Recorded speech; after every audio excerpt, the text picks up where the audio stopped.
Without further ado, it is my pleasure to welcome each and every one of you to this very special Expert Hour strategy session on behalf of the fourth floor and our partner, BoardWise. Our topic today is landing your ideal corporate board seat. We are really excited to welcome Donna Hamlin, founder and CEO of BoardWise, who's going to be presenting today, and I will let her introduce herself further and at more length soon. One bit of housekeeping before we kick off. We will be doing our best today to allocate time at the end of this presentation for questions. We're sure that there will be a lot of them. In order to help us do that, if you wouldn't mind, when you have your question and you put it in the chat, if you could put a capital Q and then a colon before the question, that will help us just see them all, aggregate them all, and make sure we can cover as many as possible at the end. Okay, so before we dive in and we get to the point of today, just a very brief word about the fourth floor for those of you that don't know. At the fourth floor, we are hacking the system. We incentivize companies of all sizes to list advisor, director, and observer opportunities on our digital board seat exchange. We aggregate these opportunities and then we make them available to women. We have a lot of, especially lawyers, although not only lawyers, we have lots of different candidates so that those women can initiate and advance for-profit board careers, earn equity, and also invest. One way that they can do this is by tapping into the under-leveraged value of women entrepreneurs, which is why many of the companies that are listing on our board seat exchange are women-led companies. Our new platform, which is in beta right now, which is very exciting, and which will launch soon, is opening up that digital board seat exchange to all companies. So it will include also companies that are founded by men, but women entrepreneurs in particular. There's a whole lot of under-leveraged value, and that can be tapped into in many different ways. One is by serving on the boards of those companies, and also helping those companies access funding and growth opportunities in our Backroom Investment Club, which is also very new and recently out of beta. So if you are not a member, but you are interested in advancing your board career or investing in women-led startups or funds, then please consider joining us and register for a platform tour to learn more. We actually do them every single Monday. So they're typically at 11 a.m. Some are now at 11:30. You can sign up on our website. We'll also put the link in the chat. We also do board boot camps periodically. It's a great way to just get a holistic overview of the landscape and how we can add value to you at the fourth floor, so you can figure out if we're a resource that makes sense for you. The next one is September 14th from noon until 2 p.m. So if you are currently a member of the fourth floor and you've never come to the board boot camp, it's a good idea to do it. If you are not a member of the fourth floor, you're welcome to attend. So definitely recommend that you consider signing up. And for members, it's of course free.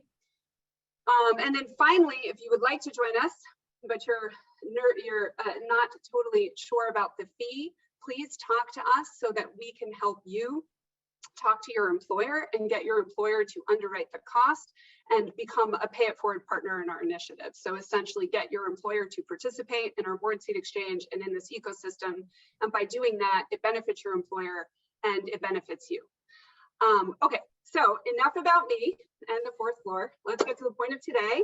It is my absolute pleasure to now more fully introduce you to your amazing speaker today, Donna Hamlin. Donna, or should I say Dr. Hamlin, which is really how you should probably be addressed, has been a pioneer when it comes to corporate governance for several decades. She is a corporate executive with 30 years of governance and strategy consulting experience. She is the founder and CEO of BoardWise. She oversees BoardWise's global programs, which include board evaluations, professional certification and training, and its global registry of qualified directors, which is board bona fide, its strategic partnership programs, and its BoardWise Center. I know, Donna, that you are also certified for governance by the NACD in the United States and for global governance by Harvard University.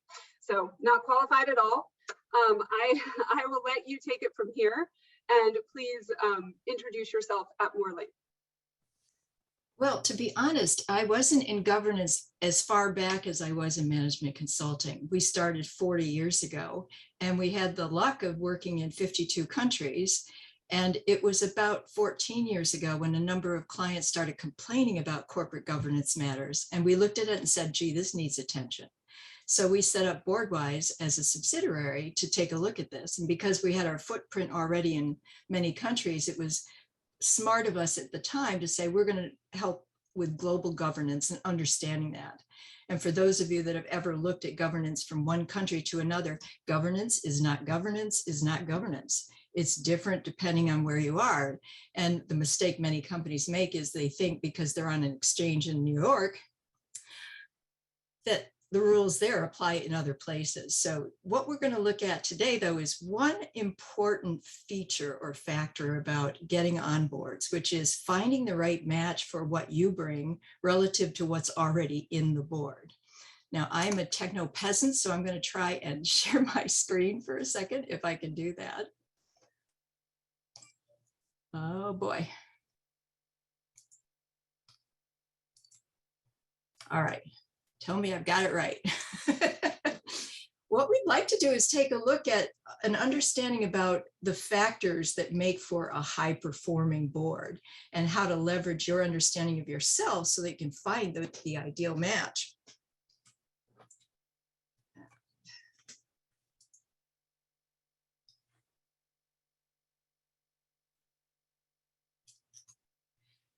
If we can start by taking a look at what makes a board great. From all of the research that we have looked at, you'd think that all these factors on the list, people show up, they do their homework, they understand what risks are, that the years of experience of the people, the size of the team, the capacity to perform, you'd think all those factors would contribute to the board performance. Guess what? They don't correlate. The one factor that consistently correlates is how effective the group dynamics of the members on the board are. If there is a good sense of respect and coordination on the appreciation for differences of thought, and they work well with that appreciation, you get better outcomes. Now, it also means a number of different factors that contribute to that difference in the members, but that is the one variable that makes a difference. Now, we know that from some prior research that looks at that whole notion of diversity. And I know it's a popular word right now, but it's usually used as a reference to either gender or ethnicity or something. But we are looking at it based on diversity of thought. If you go back in time, we do know that when you put people around a table and the diversity of thought is high, that the quality of debate, the ideation that goes on, creates better, more sustainable or holistic decisions. We also know that it increases the amount of innovation and the number of patents and intellectual property that get produced as a result of it. So if I use a couple of examples, Corning, which makes a lot of glass, had hit a certain range where they weren't getting any more new products out. And they were really frustrated. They just topped out on their thinking. And someone had suggested a glass blower named Tom Patty to come and talk to them about what he does when he blows glass. Now, he's famous for being able to take a very small straw and blow form inside of form, inside of form, inside of form in glass. And it's this beautiful piece of glass that when you turn it 4 different ways, it's a different print. And the engineer said, well, that's impossible. He does it all the time. So they finally invited him to come in and talk a little bit about the use of glass as a medium for him. And as a result of bringing him in as an advisor, they introduced 4 new products and 4 new patents on what they were doing going forward. So the idea of bringing in a diversity of thought into what they already knew and had their expertise is what made the difference. Now, we know that at the group level in businesses, and then by extension, we were looking at it to say, well, that must also be true when you get problem-solving skills on the table and you've got to figure out what to do. I did a study to find out if you do this at the individual level, all by yourself, and you just want to expand your thinking, it would be to expose yourself to things that are outside your swim lane. So if you're an expert in one field, start learning by picking up information from other areas of life that you normally skip. And that will help you with that dexterity, but most of us don't have the patience for that. The alternate for that is put people around you who think differently than you, and then you will do a better job of that quality. When I've done studies of problem solving, guess who has the highest scores for the best results? The librarian. Now that might catch you off, it caught me off, but the point with librarians is they're constantly helping people look up information from different topics. All the time, they're helping somebody, and all that stuff is up in their heads. So if you give them a problem, they're yanking from all these different resources in a way that most of us don't have the breadth for. So the importance of appreciating you can be diverse yourself by discipline, or you can surround yourself by people who think differently than you and get a stronger result. Now, if we're going to look at styles of problem solving, there are 4 that we've discovered, if you will, and they're sort of trends. One is a bias towards let's get it done. What are we going to do and how are we going to get it done? Now, the process is let's look at the steps and organize the principles to make sure that we have reliability of what we're going to do. Another is strategy, which is what should we be doing and why? Or maybe there's another way we should look at. And then the last is to take a look at who should be doing it, which is more an orientation of the composition of the right talent around the problem. Now, just for fun, we'll talk a little bit about what that means at the individual level by virtue of this profiling that we've come up with, which is to take a look at each and what it means by focus. Now, for action, that's somebody who wants to get it done.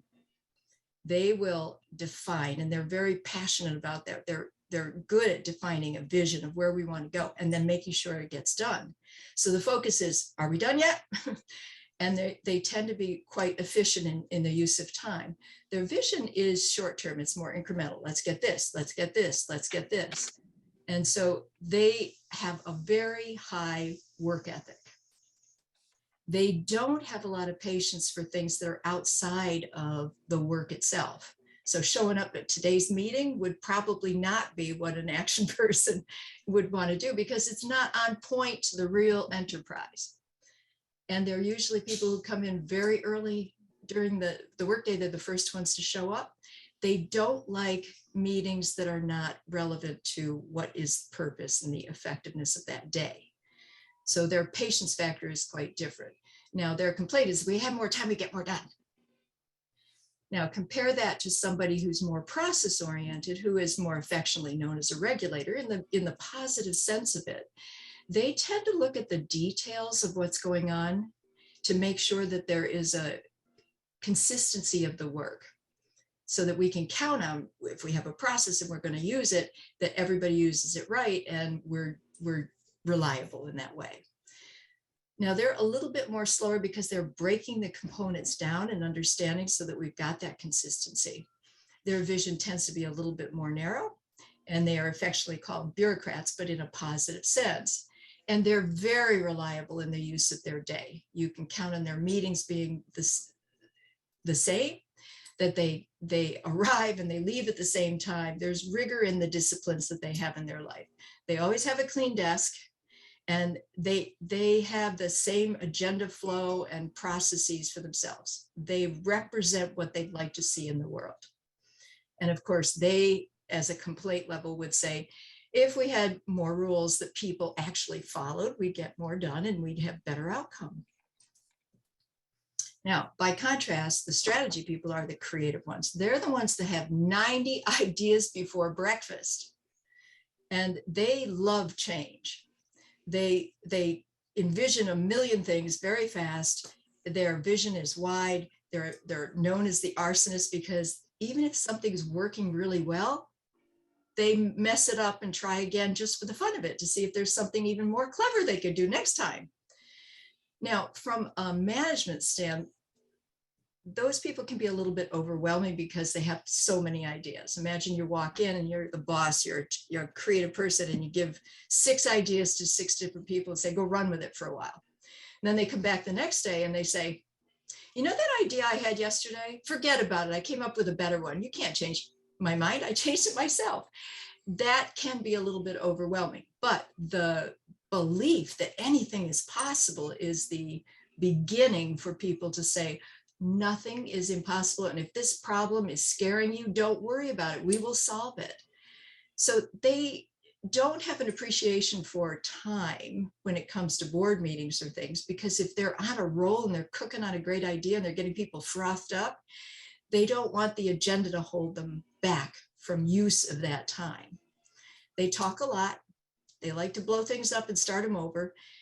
They really enjoy creative problem solving. So you can't stop them from that. And of course, their complaint would be, if we had people with more ideas, we'd get more done. Now, the fourth category is somebody called a uniter, who is very good at understanding what combination of talent should be brought forward to make sure something is going to get done right.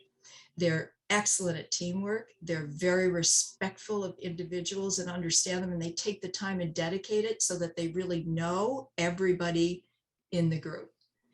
And they are a great follower, as in a tag team with either the process people or the action people, because if there is an outline of what needs to get done, the uniters say, and I can put the team together and oversee it and make sure it actually happens. So they get a lot of people involved. They're very good at checking in to make sure everybody's okay. They're very protective of the sensitivities of if someone's unhappy or concerned or anxious, they spot it quickly and they help with that. They're very gifted at understanding the harmonics of a group. And they can break things down and develop for great outcomes for the whole team. So they think about the formula of success, not just on the bottom line of the result, but for the value that the people get in doing it. And of course, their complaint would be, if we had more great talent, we'd get more done.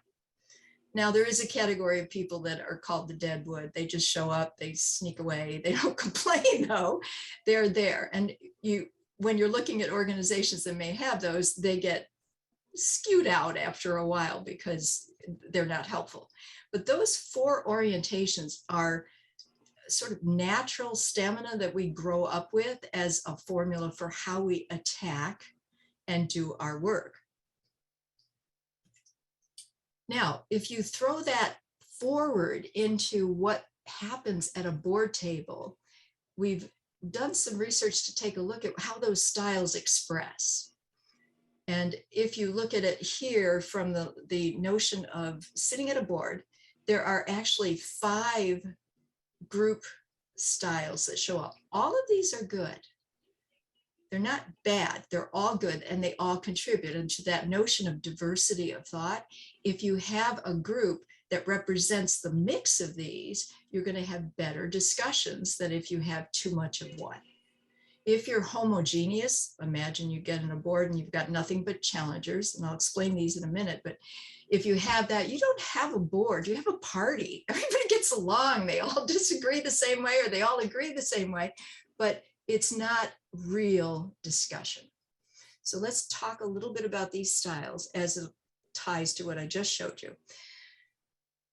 The unifier is the person who is incredibly gifted at understanding the social mores of the group, what the culture should be, what the group dynamic should be, and holds the group accountable for it. They're very good at listening to everybody. So imagine there's a group and they can get away with saying, you know, Cindy, I heard a lot from you, but I'd like to hear from Breen now, thank you. And they can get away with saying that because they know each person so well and they've earned the respect of everybody that they can call when there's a problem in the group dynamics. They get away with doing that. And they're gifted at really understanding who to pull forward or to call out if somebody is struggling with a problem and not saying so, they will do that. Now, with every style that's here, there's always the dark side of it. For a unifier, the concern would be that the harmony of that group is so important to them that they may not feel like they can bring something up. For example, let's say you're on a board and there's a real complex problem and the whole board is arguing about it, fighting for where they want to go, and they finally land on something they think is the solution. But the unifier is scratching her head and saying, oh, I don't know, something about that's bothering me. The normal thing for a unifier would be to say, I don't want to bring it up because I don't want to spoil the goodwill of this whole group feeling relief after all this work to get where they are. Now, in that case, we have to encourage the unifier to say, no, your duty of care as a director is to bring up what's bothering you, because the group has to work harder to solve the whole solution. And unifiers have to really get up some courage, because they think, no, I don't want to be the one that spoils the goodwill.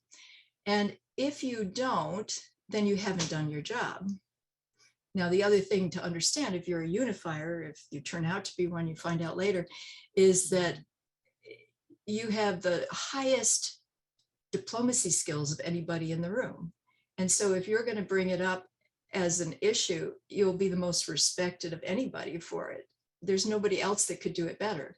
So understanding the confidence associated with that is part of the skills development for it. Now, an advisor expert is typically the one who's brought into the board because they bring some subject matter expertise and they have become an expert. And because they understand and respect how long it took to become good at that one particular topic, they tend to be a little reticent to bring up ideas that are outside their swim lane. So if you, for example, Mace Rothenberg was the chief medical officer for Pfizer. And when he was interested in joining boards, he was known for his expertise in bringing the vaccine to the world. And he had to understand that, no, you've also got to get up to the level of the strategy of the businesses to understand and comment and offer your thinking in that too.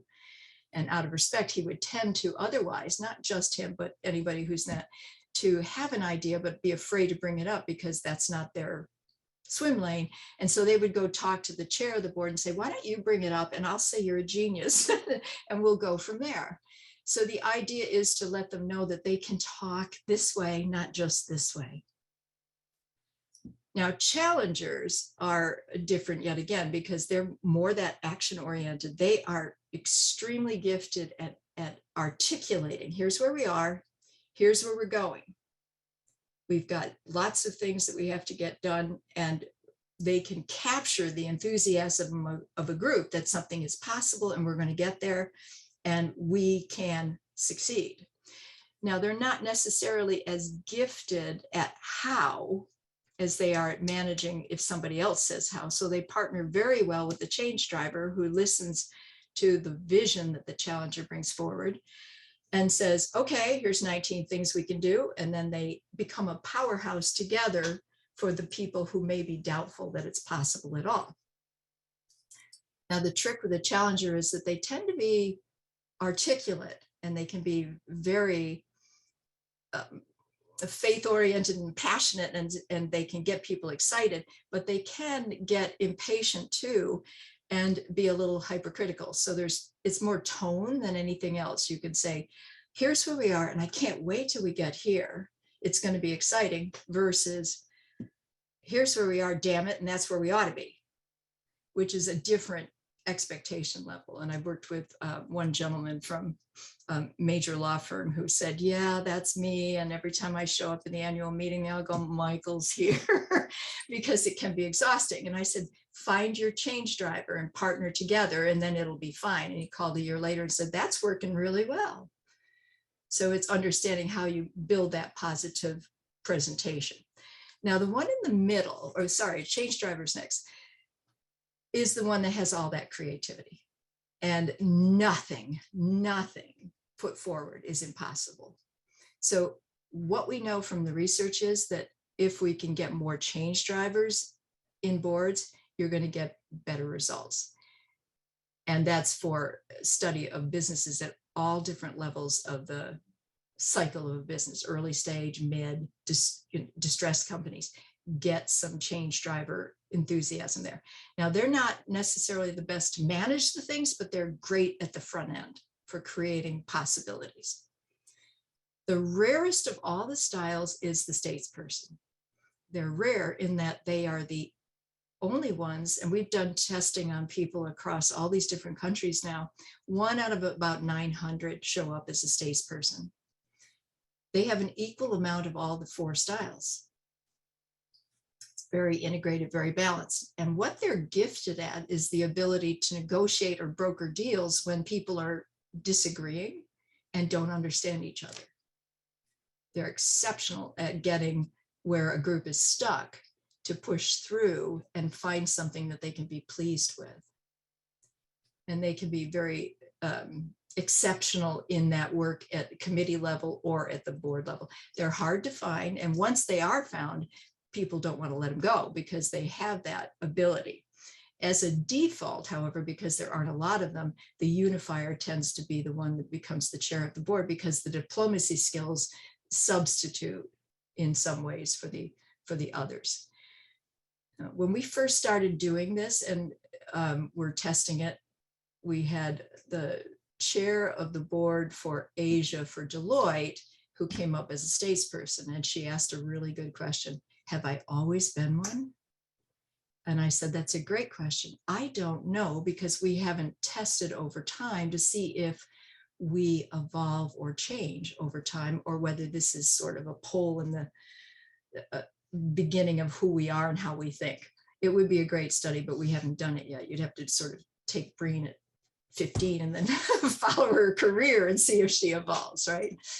But these styles do make a difference. Now, the trick is to understand what you are so that you can understand where you fit in a board. Are you adding value, or are you jumping in with a bunch of people who are similar to you where it would be okay, but it's not optimized? Now, by way of example, this is a study that we had done for ING Bank a number of years ago when they were reconstructing all of the registered entities, and they brought their top 50 people together to look at what is the composition of the thinking styles that this group has. Now you can see here, you've got a lot of challengers. You've got 1 or 2 unifiers up in there, and a few change drivers, and 1 advisor expert. You'd kind of wonder there'd be more in a bank, but there you go. Now the trick is, the value of understanding this is to know how to create composition within your boards or your committees, and you leverage the assets that you have in a meaningful way. So it's not just at the individual level, it's really more about looking at your succession planning and the value of the talent that you have. So the trick here, for those of you that are interested in board opportunities in the future, is to match what your style is to the opportunities. And I try and encourage people, when you submit or you're considered for a candidate, don't be insulted or frustrated if somebody comes back to you from the Nom and Gov committee and says, we're looking for a slightly different fit, because the boards now and the committees are starting to find the right fit too. So it's a double due diligence for each of you. And it's not a negative if they say, we've got 6 challengers, we don't need another one. It's okay. So the first thing is to understand the value of your style, what you're bringing to the table. And I would encourage all of you to take a little time to find that out. We have a profiler tool that we can introduce for you to take it, to understand it. And don't assume by virtue of a little chart that I went through that you already had it figured what you are. I saved a marriage one time in Canada when we were talking about this with a group, and there was a husband and wife in there, and we had a little drawing and we pulled a name, and the wife had won to do a free profiler. And her husband was saying, well, you don't have to do it. I already know what your style is. And he announces it. And she said, no, you're wrong. It's this. Well, when we did it, they were both wrong. So it was great that we could say, all right, you're both wrong. And it's good that you actually understand it. And then the trick with that is to then put it into your board bio as an element of an emphasis, so that you could say, this is something I bring. Because if it's any good nom and gov committee, they're looking for AI tagging for the things that they need in the matrix of skills. And they're adding this variable in because they are learning that the group dynamics do make a difference. So make sure you've got it in there loud and clear, not overdone, but clear. And then as you're looking at opportunities, make sure that you're looking for the fit just as much as they are. And the same thing when it comes to the committees, because there has been a history. I mean, I've been on 13 boards, and in the older days, the normal formula was that you automatically get put in nom and gov, because a newbie goes into nom and gov. They don't have expertise to be in the serious ones. And that's changing now, partly because the demands that are going on in board direction. The committees are getting bigger responsibilities. The requirements for expertise are changing. I don't know if many of you are following, but there are now SEC proposals underway that have to do with attention for cybersecurity expertise as well as climate change. And if those come forward, you have an area of subject matter expertise, but then you also have to know where you fit for other purposes in the committees.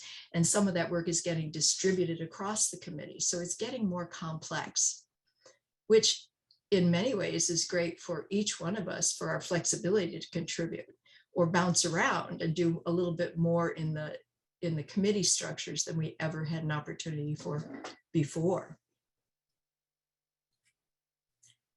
Now, for those of you that have a board bio but want to look again, here's an example of one that one of our colleagues did after she had done her assessment. And you can see, well, most people make this mistake when they do their board bios. They write it as though it's an executive resume. Now, imagine a committee of the board who is looking at resumes. They don't want to see all about your previous employers and what title you had and what your executive function was. They don't care because everybody on the board's already got that. What they're looking for are, what are you going to bring to the table when you sit with the rest of the members? And it can be a combination of expertise in an area. That's fine. For many boards, they are looking for at least one that can do that, spare them all having to learn it up quickly. But the rest is, do I bring relationships? Do I bring business networks forward? Do I bring a capital raise forward? Do I bring some kind of intelligence to problem solving? So the board bio should emphasize what it is that you bring in any of those categories. And here you can see with Linda's that in her executive summary, the last sentence, she's a change driver. And she's recognized for creative solutions on complex issues. She punched it right in there. And then the rest is very clear what she can do, which identifies her for where in the cadence of a business is her best play. I mean, creative change agents are great for distressed companies just as much as they are for ones that are moving up but stuck and need a pivot or a breakthrough. But not every style fits every cadence, nor is it right or wrong to choose. I had someone call me last year from a bank in Atlanta, and he saw that I was on a fintech board, and he was asking if I might take a look at another one, and he was describing it, and it turned out it's a distressed company. And I said, the metaphor that I use is there are surgeons and there are physical therapists, and surgeons are the ones that cut and take care of stuff swiftly, and that's distressed. Whereas a physical therapist is the ones, oh, your arm isn't working so well. Well, let's see if we can fix it and move you up, right?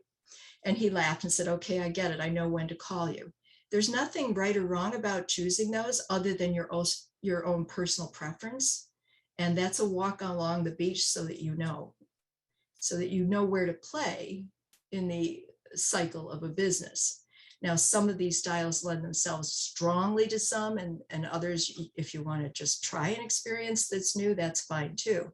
But the point here is to really headline the things that are going to be a match for where you think you're fit belongs so that the companies can say, yep, tagged, this is good.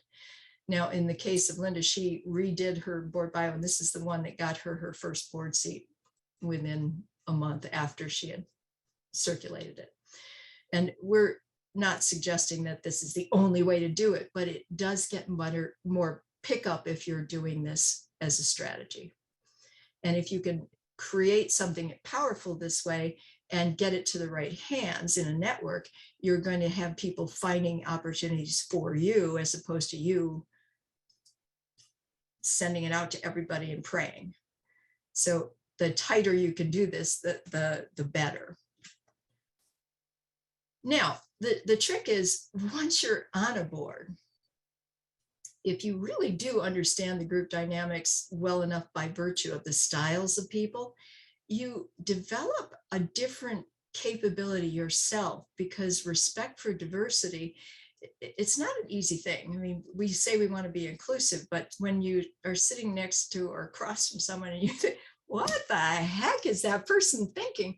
When you start to develop an appreciation for that, you know how to call on people. You know when to, if you're stuck, you can call up somebody who's got a style that's different than yours and take a look at it differently with somebody. And that gift actually makes a big difference. The other thing is the ratio formula that I always encourage people is 3-to-1. Ask 3 questions versus a declaration. Every time you're asking a question, the whole group is learning. When you declare, you're limiting thought. And when you're on your first really significant board with complex issues, it's perfectly fine to ask, and ask some more. That's where the learning and the discovery actually makes a difference. And when you are with different thinkers and you're asking questions, then the quality of the things that get on the table get better. Another is to try and change out the combination of the committees and the composition of them so that you can get different thinking going on. If it's the same old group, you're going to get the same old answers. And that is what you want to nudge and say, let's bust this up and change it out. And once you start to know who to call on for things that are going to alter the real discussion, you're going to be a better finesser of the quality of what's going on in the discussion. And it does train you as a leader in peer-based leadership when you do these skills. And here's what we know from the research. If you go on somebody's board, not your own company, some other board, and you learn this peer-based leadership model of getting things done, and you go back to work and you manage people, you become a better manager. And top it off with, the people like it so much better than what was before that they stay longer. So you've got a triple win. You're better for your own thinking, you're better as a manager, and you've just improved the business. That's a triple win. And that skill set you will take wherever you go. You'll take it home, it'll work there too. We do know that that makes a big difference. And it also encourages people within the board, when they're functioning that way, to uphold those standards so that they can engage and collaborate really well with management. Because one of the problems that we look at all the time and we work with is the boards and the management collaboration and the misunderstanding as to whose roles are whose and how to get things done. And building out this capability in the group dynamic itself informs the management, and it improves the performance between the two. And that is a little bit more of a challenge in the United States because we're one-tiered board. We're not two-tiered like in Europe, where you've got the supervisory board and the executive board, and then they have the interface work to do. So depending on if you're familiar with those two different structures, and yet again in China and Asia where it's two-tiered, but it's really not, it's sideways, then there's some different group dynamic challenges that go with it. Now, this tool that I mentioned we use is called the Board Bonafide Profiler. It takes about a half an hour to fill out.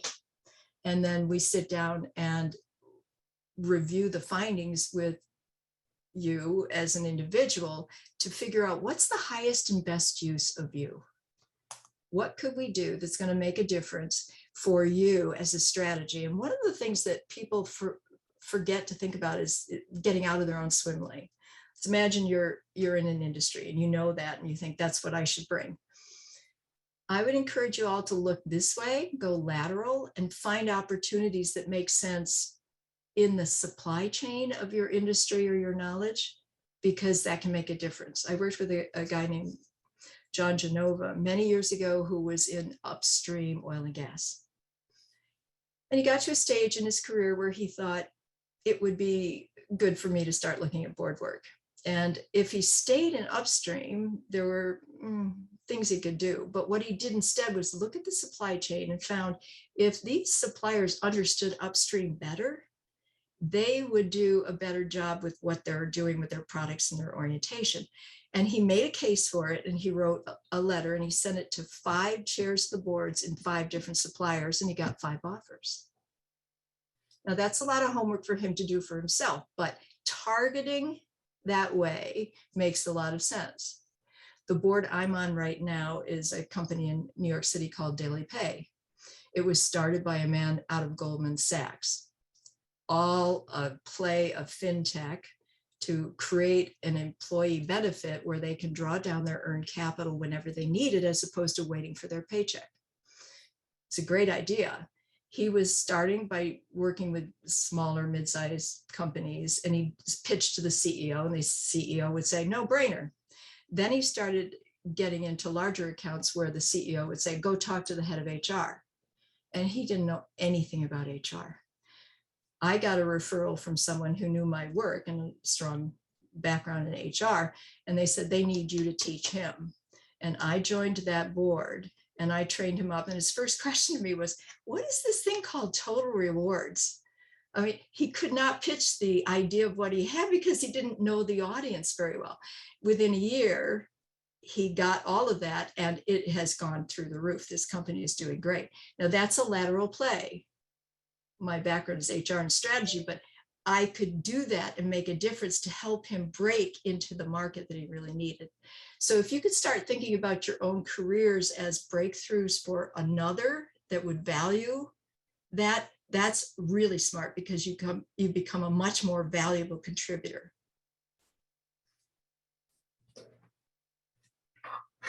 Now let's see.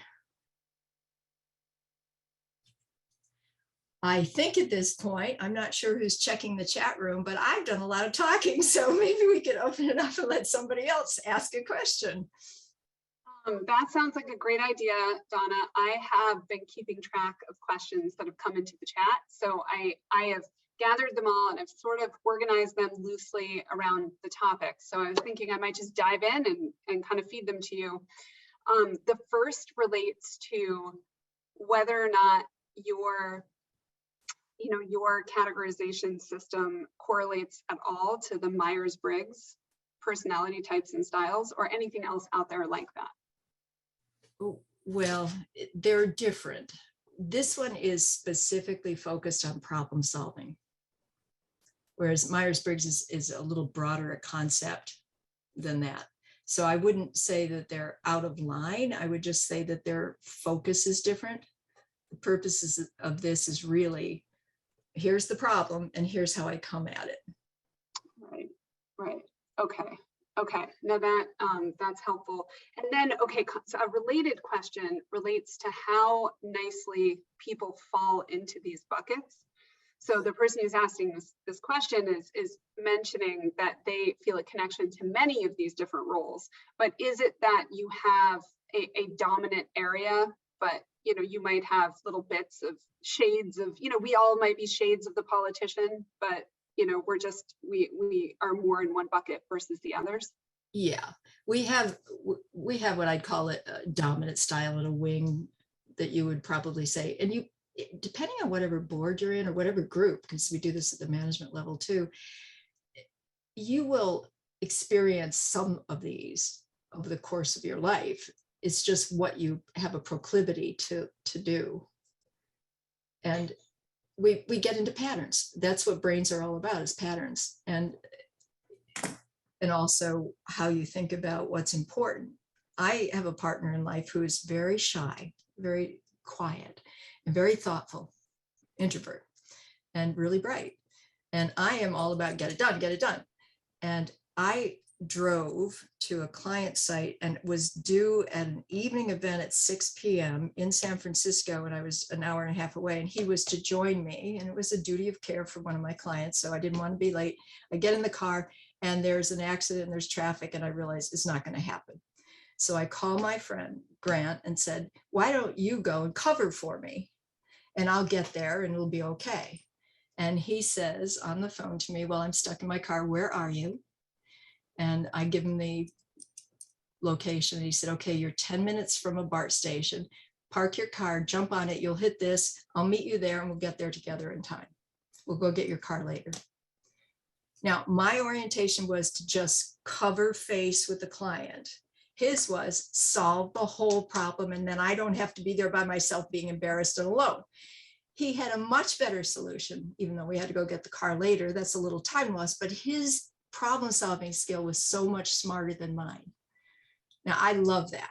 I love putting problems on the table with people like that and say, how would you tackle this? Because I don't have a faith that I'm always the right one. And if we can understand we have a proclivity and it's a pattern and we want to bust it by people around us, that's a good thing. Okay, no, that makes sense. So the pattern, the proclivity, and for all the overachievers on the Zoom, I'm sure there are many. If we're feeling like if we just work really, really hard, we can be the politician. I'm guessing that probably isn't worth the effort, right? Like we can still shine if it's our own proclivity and pattern, but recognizing it, having that insight, and then selling it is really the win. Okay, awesome. And then, okay, so another question that's also sort of related, are there certain styles that are more attuned to particular committees?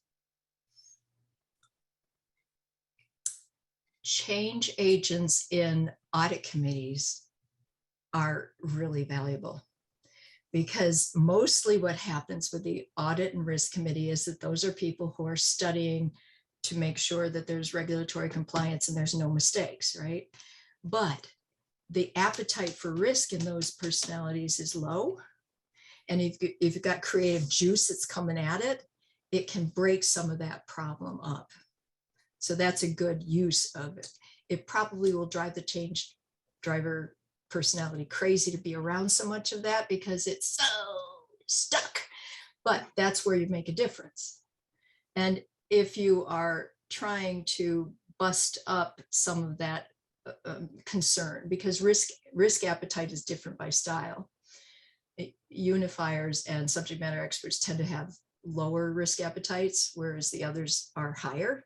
You want to try and move that around. And it would be good for any of you who think you have a low appetite for risk to go try something high end to get over yourself and see if you can break through and change it a little bit with time. That's so insightful and so valuable. So this question is kind of related to that, which is, are there any sample board bios you could share that incorporate the value of a particular style and how it contributes to the board, much like what you just described? Yeah, the one that I just showed, she tucked it in, but sure, any of you that would be interested in some samples or things like that, you can always write to me and I can send some to take a look. And our format is just something that seems to be working. It's not the only way to do it, but I can send some samples to any of you that have an interest.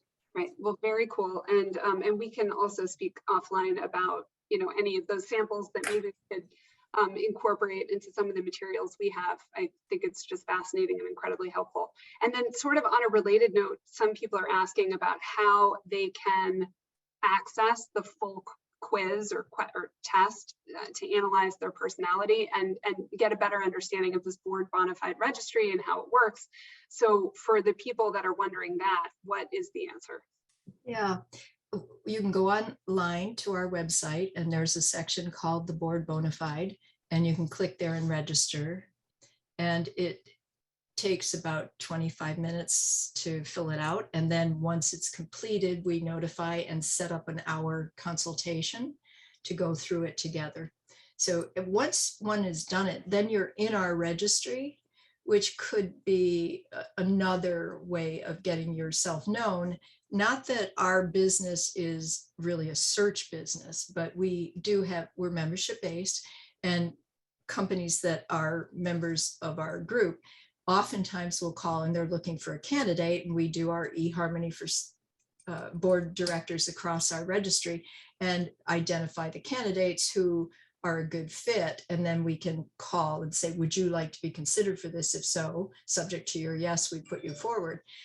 And it's been an interesting insight in that, for example, we had a gentleman from Canada who was the chair of the board of one company and the CEO of another, and he had been looking for 6 months for 2 women directors for each of those. And failing that, I guess someone referred him to us, and he was lamenting how difficult and how hard it's been to find it. And while he's talking to me, I'm running the search across our registry, and I said, I'm going to send you 9 resumes. And he said, what? And I said, yeah. And I forwarded them, and he looked at them and he said, I want to meet all 9.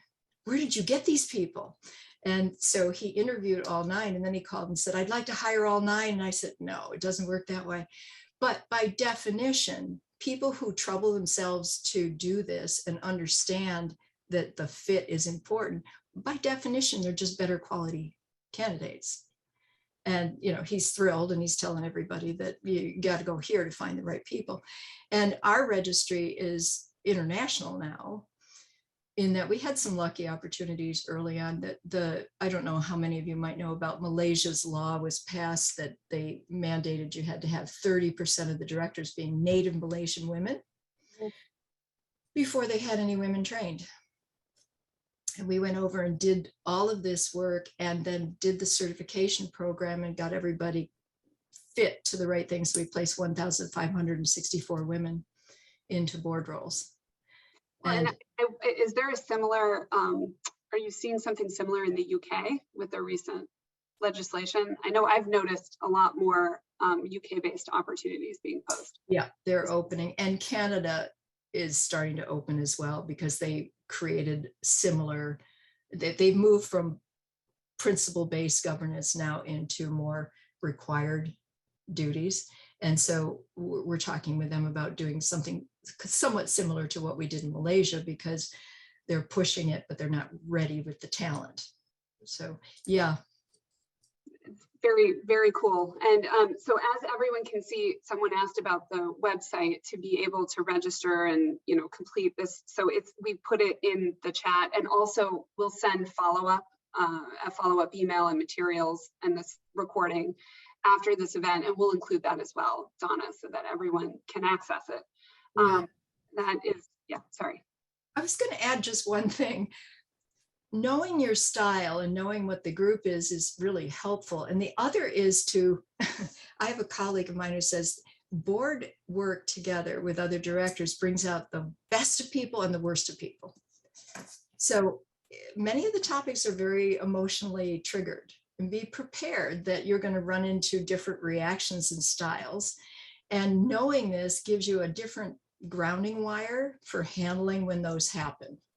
Now, some of it can be crazy.